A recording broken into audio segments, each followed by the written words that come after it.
Hi guys, welcome back to class. I am Dami, a professional makeup artist based in Lagos, Nigeria.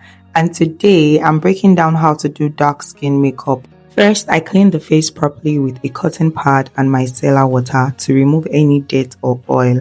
You can use any brand of micellar water, just make sure that is the one that you don't need to rinse after. Next, I hydrate the skin. Think of hydration as quenching thirsty skin. Then I apply premium hydrating lotion using a brush. Then I'll use my fingers to carefully massage it into the skin and use a fan to dry it. Always let one product sit before applying the next one. After that, I use Blossom Moisturizer. This moisturizer is very affordable and one of the best in the market. Apply it all over, including under the eyes and the corner of the nose. Please don't ever skip hydrating and moisturizing when doing makeup. It's really important.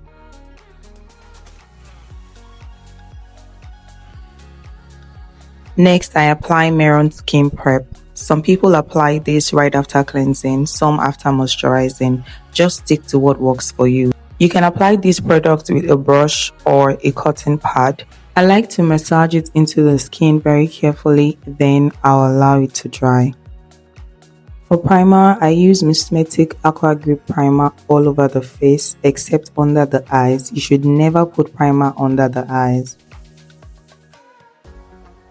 Finally, for skin prep, I lightly spray Kiss Beauty spray and I use a fan to dry.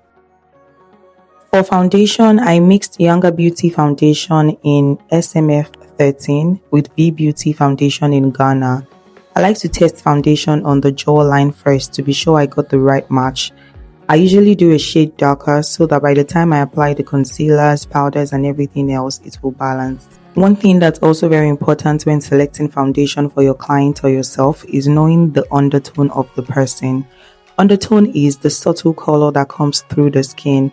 If you get the undertone wrong, your foundation can look ashy or too red or orange. Dark skin is not just one shade. Dark skin can be golden, red, neutral, or even slightly olive. If you get undertone right, it's a game changer, though it can be a bit confusing if you don't understand it properly. Let me know if you want a detailed video on undertones. Next, I'm using Bees Vogue Cream Blush in Berrylicious. On dark skin, blush should pop and glow, not disappear.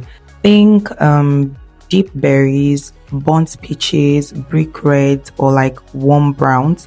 They add depth without looking grey or chalky.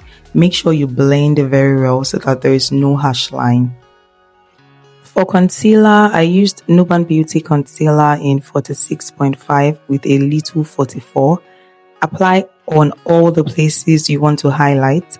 Let it sit for a few minutes, then blend with a damp beauty blender. Your beauty blender should be damp and not wet, so make sure that you squeeze out all the water before you use your beauty blender. For dark skin, please avoid concealers that are too bright. You can go a shade or two shades lighter, but not too bright. Next, I set the concealer with Milani powder in Warm. I like to set concealer with a compact powder first before using a setting powder.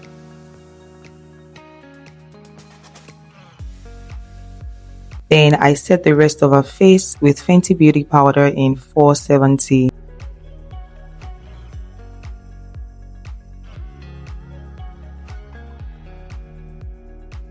For bronzer, I used Y Glam Bronzy palette. I've been using this palette a lot, but if you already have a bronzer that you use, you don't need to get it, but this palette is really good.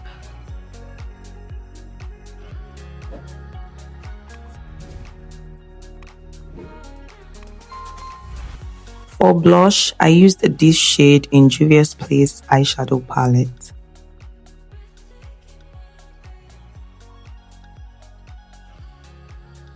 I set everything with Nia Beauty Spray. Then use a beauty blender to gently tap the product into the skin. Don't skip this step if you're using this particular spray. If not, you see like some white stuff on the skin. So you need to just gently dab or tap that in with a beauty blender. Next, I used Younger Beauty setting powder in Cinnamon to set under the eyes. You can use a powder puff or beauty blender to do this.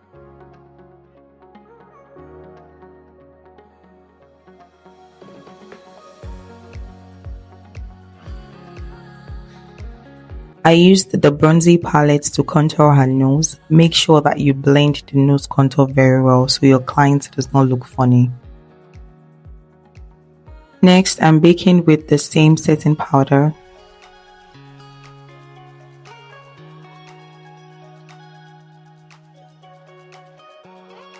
For eyeshadow, I used black gel liner as a base. You want to do this one eye at a time and make sure you blend properly. Honestly, I didn't know what look I was going for, but I knew I wanted to work with pigments. I picked a green eyeshadow from Juvia's Place Magic Mini palette. I can't remember the last time I used this palette, but this year I've said that I'm going to be using all my abandoned eyeshadows.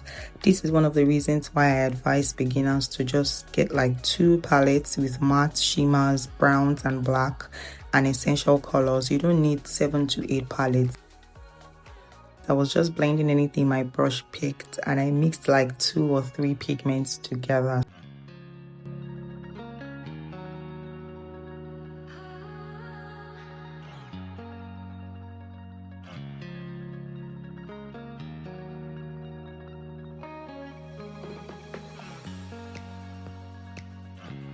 I used a blue pencil from Paula Beauty to line the waterline. Yes, you can line dark skin with other colors. It doesn't have to be black, black, black all the time.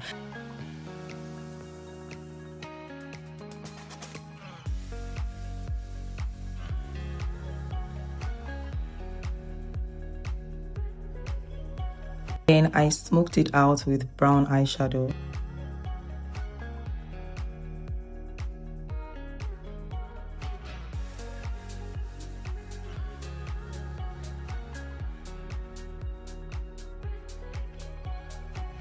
I used Tehila black gel liner to line her eyes.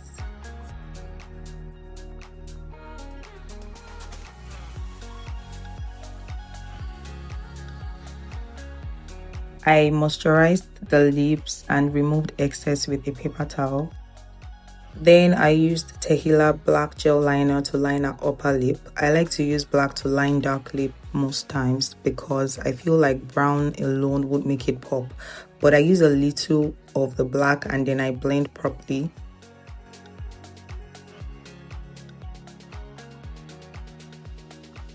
Then I used the brown in the iMagic palette to blend that black.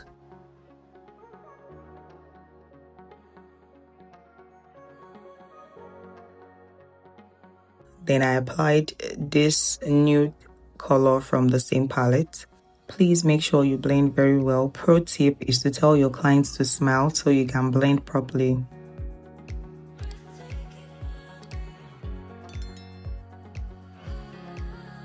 I added a little bit of Egan Hester lip stain in Peekaboo.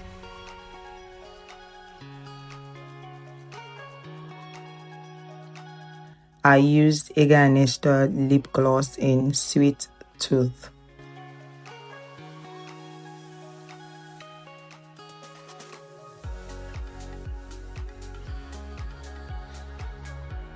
I used Classic Clear Gloss. You can use any clear gloss you like. Then after applying gloss, I like to line the upper lip.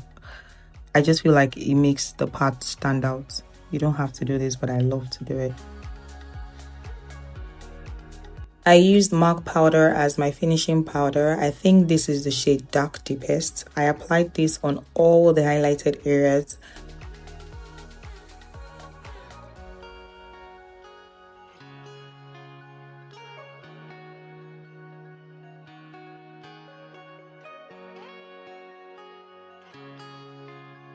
Then I used the same Fenty Beauty powder as before to set the rest of her face. Don't skip the finishing stage. You need to pay attention to every detail and reapply where necessary.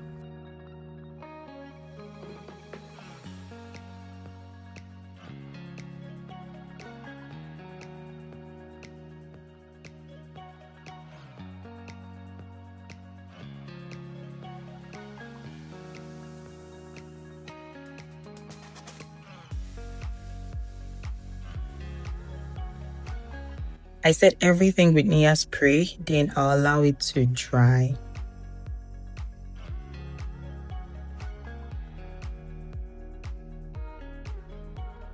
For her lashes, I think I used Mismetic lashes. Pro tip for applying false lashes is to always place the lash on the eye without glue first. If it is too long, trim from the outer corner and not the inner corner. Most lashes look bad because they are not properly trimmed. Also, after applying lash glue, you need to wait 10 to 30 seconds before placing the lashes. Then you place the lash in the middle of the eye first. You secure the inner corner, then the outer corner. This gives you control and balance. Always blend with a mascara. I'm using a Zaron mascara. This hides the band and makes it seamless. A good lash application should look like it's growing from your eyes, not sitting on them. I'm using this highlighting balm from TM Essentials in Melanin Boost as a highlighter. I really like this for dark skin. I don't know if this product is still available. I've had it for a while, but I really love it. It gives an intense illuminating glow.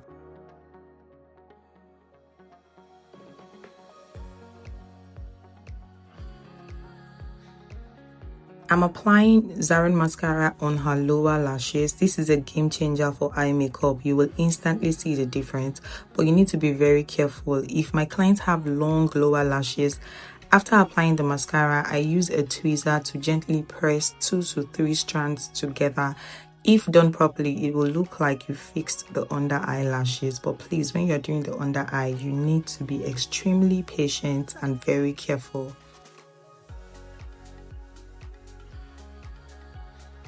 And this is the final look. After the under eyelashes, I just used the fixing spray. I think I used FBH Cosmetics, but I lost that clip.